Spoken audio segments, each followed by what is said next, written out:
भारत में कोरोना के इस वक्त 24,506 केस हो चुके हैं। 18,668 एक्टिव केसेस हैं। मरीजों की बढ़ती संख्या को देखकर आपके मन में यह सवाल आ रहा होगा कि देश में लॉकडाउन है तो आंकड़े बढ़ कैसे रहे। आज इस सवाल का जवाब ढूंढने के लिए आपको कोरोना की फितरत समझनी होगी। यह जानना होगा कि कोरोना कब कब और कैसे किन लोगों को अपना शिकार बना रहा है। कोरोना के कैलकुलेटर के जरिए आपको समझाते हैं कि कोरोना को कैसे काबू में किया जा सकता है।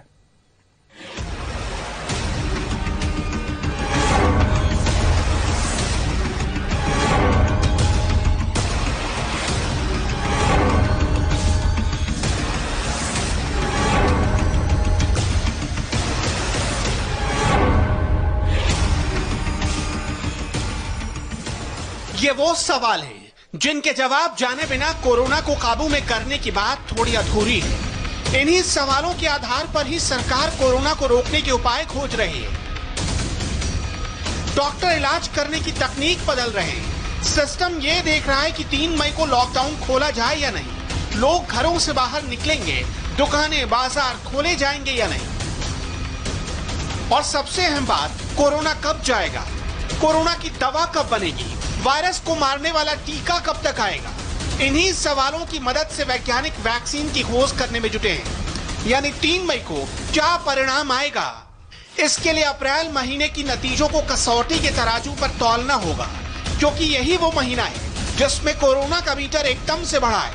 अप्रैल के महीने में कोरोना का गुणा भाग क्या है, इसे समझने के लिए आपको 1 अप्रैल के आंकड़े को देखना होगा, जब कोरोना की रफ्तार बहुत कम थी।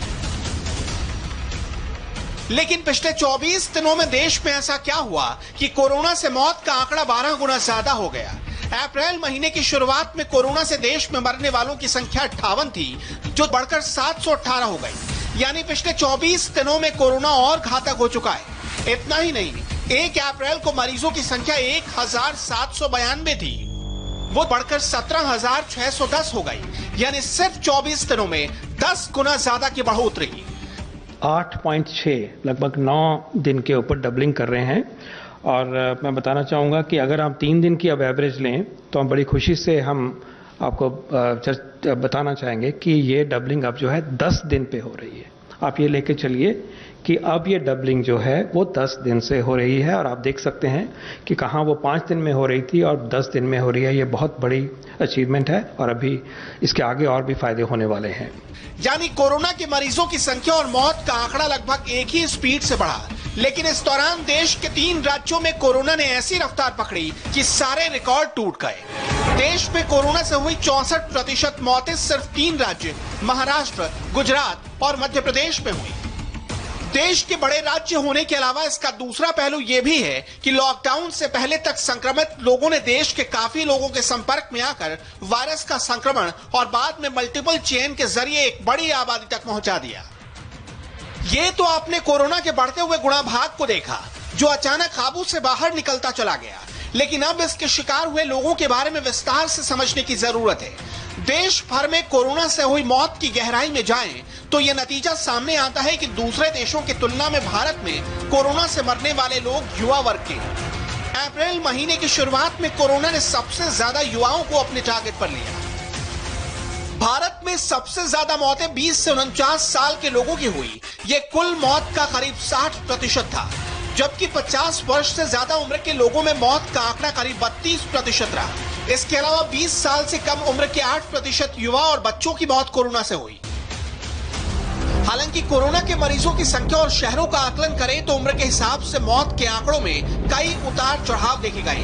यानी संक्रमण की बढ़ती हुई रफ्तार के साथ कोरोना ने अपना पैतरा भी बदल लिया।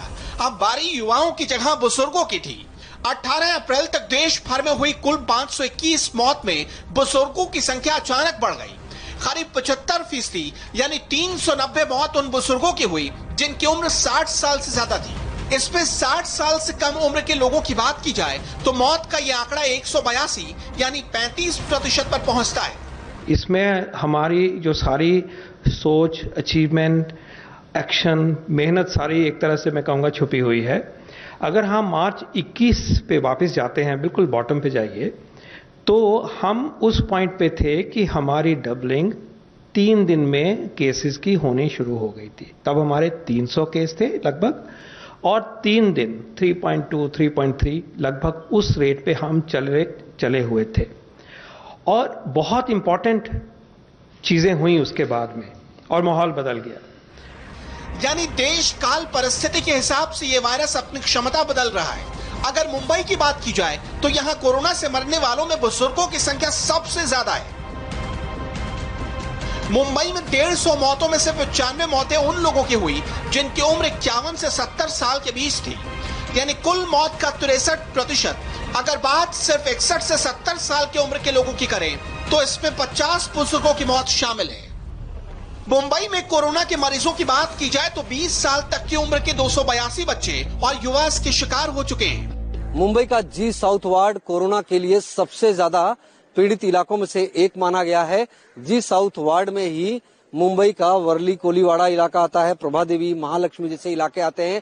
लेकिन इस वार्ड में अभी तक सबसे ज्यादा शहर के पॉजिटिव केसेस पाए गए हैं। मंगलवार देर शाम तक यहाँ 487 लोग पॉजिटिव पाए गए थे, और इनमें से कई लोग ऐसे हैं जो हाई रिस्क कैटेगरी में हैं, जिन्हें अस्पताल में भर्ती कराया गया है। और सबसे अहम बात यह है कि इस वार्ड में जो सबसे ज्यादा महत्वपूर्ण इलाका है वर्ली का, वो उस वर्ली के इलाके में कुल 17 कंटेनमेंट जोन है। इससे आप अंदाजा लगा सकते हैं कि सिर्फ वर्ली कोलीवाड़ा का इलाका किस तरह से कोरोना की चपेट में है।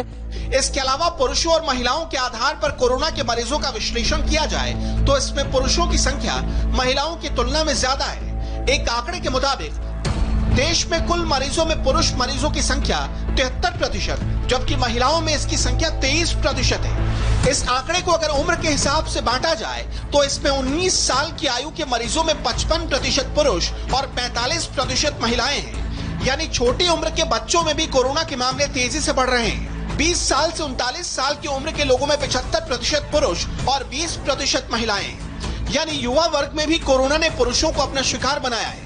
इसके अलावा 40 से 60 साल की उम्र की बात की जाए तो इसमें 76% पुरुष और 24% महिलाएं हैं, जबकि 60 साल से ज्यादा उम्र के लोगों में 60% पुरुष और 40% महिलाएं कोरोना के मरीज हैं। यानी यहां भी कोरोना के संक्रमण के मामले में पुरुषों की संख्या ज्यादा है।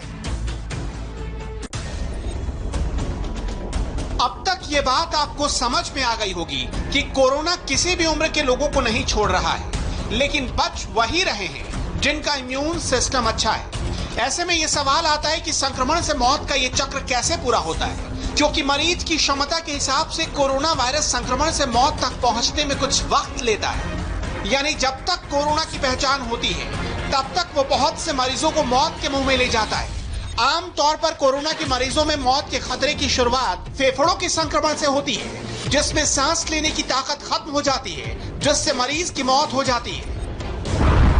लेकिन इसके अलावा ये वायरस किडनी के फंक्शन को बहुत तेजी से खराब कर देता है। ऐसे मरीजों में प्रोटीन की मात्रा बढ़ जाती है। अमेरिका में हुई मौतों के आधार पर तैयार की गई रिपोर्ट्स के मुताबिक आईसीयू में पहुंच चुके 30% मरीजों की किडनी की सेल्स वायरस की वजह से खराब हो गई, जो उनकी मौत का कारण बना। कमजोर दिल के मरीजों पर इस वायरस का हमला बहुत तेज होता है, इसलिए दिल के मरीजों को संक्रमण से बहुत सावधान रहने की जरूरत है।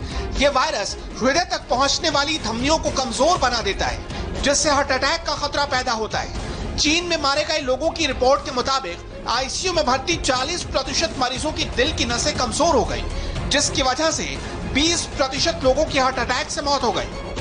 कोरोना से बचने के लिए आपसे बार बार ये कहा गया है कि आंखों पर हाथ मत लगाइए। ऐसा इसलिए कहा जाता है क्योंकि आंखों के जरिए भी वायरस आपके शरीर में प्रवेश कर सकता है। चीन में हुई एक स्टडी के मुताबिक कोरोना के कई मरीजों में कंजक्टिवाइटिस की समस्या दिखाई पड़ी। इसमें आंखों में पानी आना, खुजली और दर्द जैसी समस्या सामने आई।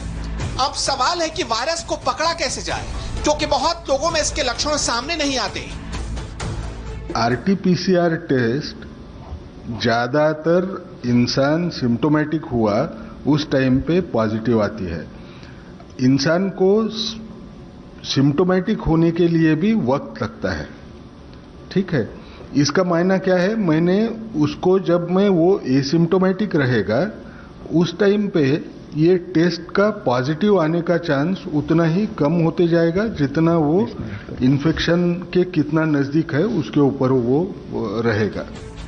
आईसीएमआर के मुताबिक 100 मरीजों में से 80 मरीजों में कोरोना एसिम्प्टोमेटिक है, यानी मरीजों में कोरोना के लक्षण दिखाई ही नहीं देते। यानी आप दिखने में बिल्कुल स्वस्थ हैं, ना आपको सर्दी खांसी है, ना बुखार है और न ही आपको कोरोना से पीड़ित होने के कोई दूसरे लक्षण हैं। लेकिन जब आपकी जांच होती है तो आप कोरोना के पॉजिटिव पाए जाते हैं। और ये सिर्फ भारत में नहीं हो रहा, ऐसा पूरी दुनिया में हो रहा है। यानी कोरोना को समझना बहुत मुश्किल भी है। हैरानी की बात यह है कि 80 लोगों को सूखी खांसी भी नहीं है, लेकिन कोरोना पॉजिटिव रिजल्ट मिला। बहुत से लोगों को सर्दी जुकाम भी नहीं, लेकिन लोग कोरोना पॉजिटिव पाए गए। लोगों को सांस लेने में भी दिक्कत नहीं है और कोरोना से पीड़ित बताया जा रहा है। अहमदाबाद में 70% मरीजों में कोरोना के लक्षण नहीं मिले। दिल्ली में 186 मरीज ऐसे हैं जिनमें कोरोना के लक्षण नहीं दिखे। इस खतरे को देखते हुए सरकार ने देश में लॉकडाउन लागू कर दिया ताकि संक्रमण से लोगों को बचाया जा सके। कोविड में हम ऐसे स्टेप लेते हैं उनको बचाने में, तो हमें इफेक्ट देखने के लिए लगभग 2 हफ्ते लग जाते हैं, क्योंकि आज स्टेप लेंगे तो ट्रांसमिशन चेन टूटेगी और उसका फायदा हमें 14 दिन बाद, 15 दिन, 18 दिन बाद दिखना शुरू होगा। तो ये वो मौका है कि जो 23 मार्च को हमने देखा, अभी लॉकडाउन नहीं हुआ है, जनता कर्फ्यू हो चुका है, तो उस टाइम पे एक बदलाव आया और वो इसलिए हुआ कि जो जिनका जिक्र डॉक्टर सिंह ने कहा, जो हमने ट्रैवल रिस्ट्रिक्शंस चालू करी और एक माहौल क्रिएट किया कि सोशल डिस्टेंसिंग को हम अपना एक नॉर्मल बिहेवियर बनाएंगे। और स्टेट गवर्नमेंट से सेंट्रल गवर्नमेंट ने सबने मिलके जो फैसला कर लिया कि इस बीमारी को हमने बढ़ने नहीं देना है। उसका नतीजा हम देख रहे हैं कि मार्च 23 से इन्फ्लेक्शन आती है और हम धीरे धीरे मार्च 29 के करीब आप देखेंगे कि हमारा डबलिंग रेट 5 पे हो गया। सिर्फ हिंदुस्तान ही नहीं, करीब पूरी दुनिया में ही लॉकडाउन है, क्योंकि इसके अलावा मानव जाति के पास कोरोना वायरस से मुकाबला करने का कोई और कारगर हथियार नहीं है। एक एक बीतते दिन के साथ लॉकडाउन की जरूरत और अहमियत सबको समझ में आ रही है, लेकिन शुरुआत में वायरस के लक्षण ना दिखाई देने की वजह से कोरोना की ये लड़ाई बहुत मुश्किल होती जा रही है। ऐसे में आपको बहुत ध्यान देने की जरूरत है। आपने देखा किस एज ग्रुप